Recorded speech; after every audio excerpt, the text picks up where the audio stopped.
जब teacher powerful होता है, उस टीचर का प्रभाव ज्यादा होता है, तो वो बच्चा गलत आदतों में पड़ता नहीं है।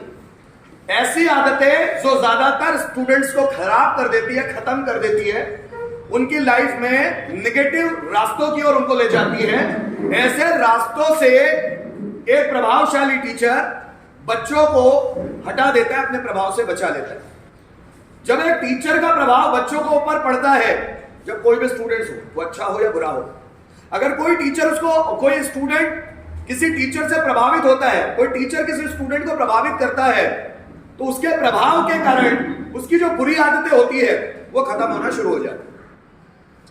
अगर उस टीचर का प्रभाव बच्चों पर नहीं पड़ता, जैसे देखिए, आप जब भी कहीं पढ़ते हैं, स्कूल में, कॉलेज में, किसी ट्यूशन में, किसी कोचिंग क्लास में, किसी भी टीचर का प्रभाव अगर आपके ऊपर पड़ा तो आप उस टीचर को फॉलो करने लग जाते हैं, उसकी बातों को इंपॉर्टेंस देना, अहमियत देना शुरू कर देते हैं, और जो वो बोलता है या बोलती है आप उसके नक्शे कदम पर चलना शुरू कर देते हैं। आपकी कुछ बुरी आदतें हैं, अगर आपको ऐसा लगता है तो उसके प्रभाव से वो खत्म होने लगती है। मतलब वो जो कुछ भी आपको बताने लगता है तो आप उनकी बातों को मानने लग जाते हैं, और अपने अंदर जो बुरी चीजें हैं, ना पढ़ना, आलसी करना, चुगली करना, किसी के बारे में फिजूल बातें करना, समय बर्बाद करना, ये जितनी भी खराब आदतें हैं वो सब अपने आप खत्म होने लग जाती है, और स्टूडेंट्स को गलत ट्रैक पर जाने से टीचर बचा लेता है। बात समझ में आ रहा है? लेकिन उस टीचर का, उस शिक्षक का प्रभाव उनके ऊपर हो।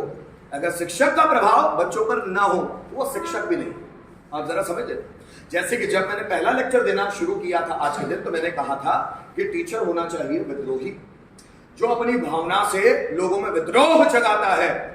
जिस समाज में, जिस देश में, जिस एनवायरनमेंट में, जिस परिवार में हम रह रहे हैं, अगर उसमें भी कुछ गलत होता है तो उस गलत का विद्रोह करता हो। अगर उसमें विद्रोह करने की भावना ना हो तो वो शिक्षक भी नहीं होता। आप जरा समझना, जब शिक्षक रिबेल होता है, जब शिक्षक विद्रोही होता है, तो उसके बच्चों में भी विद्रोह की भावना जागती है। उसके बच्चे भी सही चीज की ओर झुकेंगे और गलत चीज का विरोध करेंगे। तो यह शिक्षक का प्रभाव है।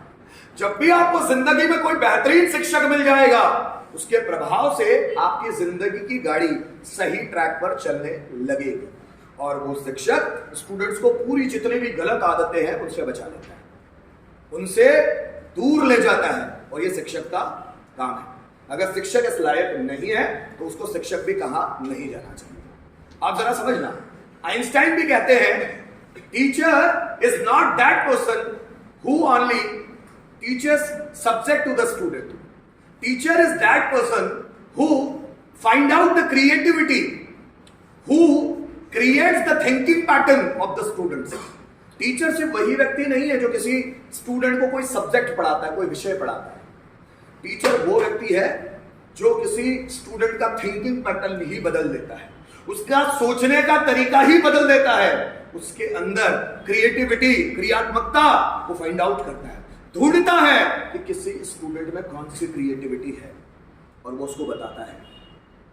उनके अंदर थिंकिंग पैटर्न, थिंकिंग एबिलिटी को डेवलप करता है, सोचने का तरीका बदल देता है। अगर किसी टीचर ने किसी स्टूडेंट को सोचने का तरीका सिखा दिया तो अब उस स्टूडेंट को कुछ भी सीखना बाकी नहीं रहता, वो आपको खुद ही सीख लेगा। अगर उसका सोचने का तरीका सही पैटर्न में आ गया, सही थॉट प्रोसेस बन गया, तो अब उसको कुछ भी सीखना नहीं बचा, वो खुद ही सीख लेगा। आप समझ रहे? दो तरह के टीचर्स, आइंस्टाइन भी कहते हैं टीचर वो कम है जो सिर्फ सब्जेक्ट्स ही पढ़ाते हैं, कि जो कोई सब्जेक्ट, फिजिक्स पढ़ा रहा है, केमिस्ट्री पढ़ा रहा है, मैथ्स पढ़ा रहा है, इंग्लिश पढ़ा रहा है, हिंदी पढ़ा रहा है, संस्कृत पढ़ा रहा है, तो वो सिर्फ सब्जेक्ट पढ़ा रहा है, वो बच्चों के लिए कुछ खास नहीं कर पाएगा। लेकिन उसमें भी जो बहुत बुद्धिजीवी टीचर है, जो सब्जेक्ट को बहुत डिटेल में पढ़ाते हैं, तो वो बच्चों के लिए कुछ खास कर गुजरेंगे। लेकिन सब्जेक्ट पढ़ने से बच्चों का मानसिक विकास कभी भी नहीं होता। और जो टीचर बच्चों के अंदर की क्रिएटिविटी को जगा देते हैं, जो अब तक सोए हुए थे उनके अंदर की भावनाओं को, इमोशंस को, फीलिंग को आग लगा देते हैं, जो उनके अंदर एक जज्बा पैदा कर देते हैं, टीचर वही है जिसका प्रभाव बच्चों पर पड़े। बात समझ में आ रही है?